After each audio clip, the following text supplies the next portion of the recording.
Bonjour et bienvenue. Merci de nous retrouver pour cette deuxième étape en route vers Cracovie. Nous avons enfin passé la frontière polonaise et nous sommes actuellement au sanctuaire de Częstochowa. Les jeunes GMJistes du diocèse de Lyon ont visité cet endroit. Croyez-moi, si le temps est un peu frais, l'accueil, lui, est très chaleureux, notamment grâce au bon thé chaud du matin.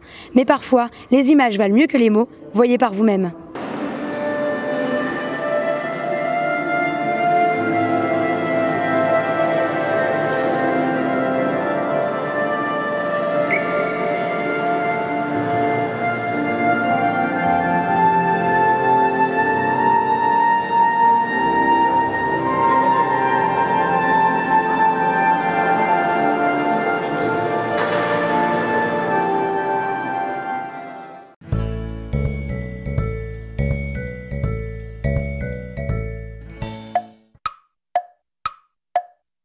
Je suis Pierre-Yves Gomez, je suis professeur à l'école de management de Lyon, à Lyon. J'enseigne la stratégie, l'économie et puis la place de l'entreprise dans la société. Ma spécialité, c'est de faire comprendre quelle est la place de l'entreprise aujourd'hui pour fabriquer la société. Mais en fait, on a lancé le parcours Zaché il y a quelques années pour aider notamment les jeunes professionnels et puis l'ensemble des professionnels à faire le lien, l'unité de vie entre leur foi chrétienne et leur vie professionnelle, quelle qu'elle soit d'ailleurs professionnelle ou leur vie à la maison ou de retraités, puisqu'il y a des retraités qui suivent le parcours. Donc l'idée, c'est en une année d'apprendre, d'expérimenter, de faire des exercices pour unifier sa vie. Lorsqu'on est de façon à être à la fois dans le monde et vivre pleinement sa vie spirituelle. Vous savez, il y a une crise dans la vie. À 35 ans, il faut s'y préparer. À 35 ans, entre 35 et 40 ans, il y a une crise. On se demande pourquoi on fait tout ça. On s'est lancé dans une carrière professionnelle, on croit avoir... on a cru que 1000 choses allaient pouvoir se faire et puis au bout de 10, 12 ans de travail, on se rend compte que finalement, c'est pas là qu'on trouve sa joie. Sa joie, on la trouve dans son unité de vie, on la trouve dans sa relation au Seigneur, aux autres, et aussi sa vie active. Et c'est cette unité qui fait la joie, c'est pas que la vie professionnelle. Donc effectivement, le parcours, on l'a lancé d'abord pour ces jeunes, et notamment mes anciens étudiants qui venaient me voir et qui me disaient finalement voilà, j'ai un peu fait le tour, il me manque quelque chose. Ce quelque chose, on sait ce qui manque, c'est le Seigneur, c'est-à-dire c'est celui qui donne la plénitude. Mais cette plénitude, il ne la donne pas en général, il la donne dans notre vie où on est.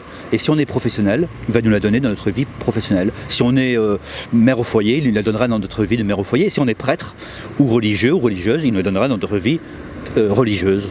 Le Seigneur nous donne, nous comble là où on est. C'est ce qu'on veut dire dans le parcours Zaché. On va travailler pendant 3 jours en se posant la question, est-ce qu'il faut choisir entre une vie spirituelle accomplie et une vie professionnelle accomplie? Et en fait, quand on commence sa vie, on a ça en tête, on se dit bon, c'est ou l'un ou l'autre, ou je choisis vraiment d'être avec le Seigneur, mais malheureusement, je ne pourrais pas une vie professionnelle accomplie. Et parfois, on pense même à la vie religieuse pour ça. Comme si la vie religieuse, c'était un moyen, le seul moyen d'accomplir pleinement sa vie religieuse. Mais non, notre vie spirituelle, on la vit où on est appelé. Le Seigneur appelle des personnes en étant religieux, en étant prêtre, ou en étant laïque, d'ailleurs l'immense majorité en étant laïque. Il faut apprendre à vivre notre vie spirituelle en étant laïque. C'est là que ça va se passer. Alors c'est ce qu'on va travailler en 3 jours, 3 thèmes. D'abord, comprendre que le travail, c'est un lieu d'épanouissement. C'est le lieu où on incarne, comme le Seigneur s'est incarné charpentier, nous nous incarnons nous-mêmes là où nous sommes. Donc il faut s'incarner dans son travail et en comprendre toute la plénitude spirituelle. Ensuite l'autorité, parce qu'on a un grand problème avec l'autorité, on ne sait pas l'exercer. On ne sait pas l'exercer, donc on ne sait pas obéir. Mais très souvent parce qu'on ne sait pas exercer l'autorité. On en a peur, donc on travaillera sur l'autorité. Et puis le troisième, évidemment, l'unité de vie. Et on partira de la liberté. C'est quoi la liberté? Quelle liberté on veut? Et on veut la liberté, hein. Les chrétiens veulent la liberté absolue, totale. Pas la petite liberté d'acheter ce qu'on veut quand on veut, la vraie liberté totale. Et pour l'atteindre, il faut travailler un petit peu à l'unité de vie. Donc le troisième thème, quelle unité de vie? Qu'est-ce que j'attends de la vie pour m'unifier?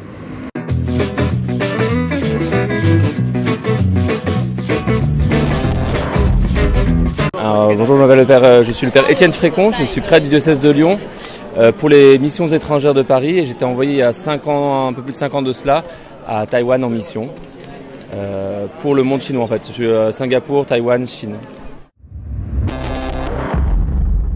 Alors effectivement, je suis ici à Cracovie avec un groupe de ma paroisse, en fait un groupe de Taïwanais de ma paroisse. Comme je suis prêtre du diocèse de Lyon, j'ai demandé au diocèse si on pouvait accueillir le groupe de ma paroisse, ce qui est une bonne expérience, qui me permet à la fois pour moi de continuer les liens avec le diocèse de Lyon, des liens d'église, et une expérience pour les jeunes Taïwanais de rencontrer une autre église, une église qui est plus ancienne, qui a plus d'expérience, qui est plus grosse, alors qu'à Taïwan on reste une église très minoritaire. Je pense qu'ils voient vraiment la différence. Le plus gros problème, c'est un problème de traduction parce qu'ils ont du mal à comprendre ce qui se passe. Alors, ils m'ont déjà fait plusieurs fois la réflexion comme quoi ils ne comprenaient pas. Mais je crois qu'ils sont contents de découvrir voilà, une autre manière de vivre la foi. Et puis on a la chance d'avoir quelques chants français qui ont été traduits en chinois. Donc ils peuvent chanter quand même un petit peu. La préparation des JMJ à peu près comme en France. Je pense qu'on a monté notre groupe il y a 1 an et on s'est retrouvés 5 fois entre temps. Et il y avait aussi des temps en groupe pour notre groupe simplement, et puis aussi avec tout Taïwan. Donc il y a eu 2 rencontres pour tous ceux qui partaient au JMJ pour Taïwan. Nous on reste une église très minoritaire, on est 0,5% de la population à peu près, dans un océan de taoïsme, de bouddhisme, de religion populaire ou de gens qui n'ont pas la foi justement, enfin de matérialisme. Ça c'est pour la première partie, et la deuxième partie c'est je donne un coup de main aussi de temps en temps avec l'église de Chine, donc qui est une église persécutée qui est divisée en elle-même avec une église officielle et une église clandestine, et donc voilà. Donc c'est des difficultés qui sont pas tout à fait pareilles que l'église de France. À Taïwan on est très libre, c'est un pays très libéral, donc les gens ont peu d'intérêt pour la foi chrétienne, pour tout ce qui est intérieur en fait, tout ce qui est vie spirituelle, vie intérieure, etc. Et puis en Chine, c'est à cause des événements politiques du gouvernement communiste que l'église est persécutée, et donc ça donne d'autres challenges pour l'église. Dans notre groupe, je pense qu'il y a beaucoup de piliers de paroisse, enfin de piliers de ma paroisse. Il y en a 2-3 qui viennent de paroisses extérieures. Il y en a 2 ou 3 qui sont où la foi est encore un peu vacillante. Et il y en a 2 qui ne sont pas baptisés, qui sont venus pour voir parce qu'ils ont des amis dans le groupe. Et je pense que ça va conduire probablement à j'espère, une rencontre avec le Christ.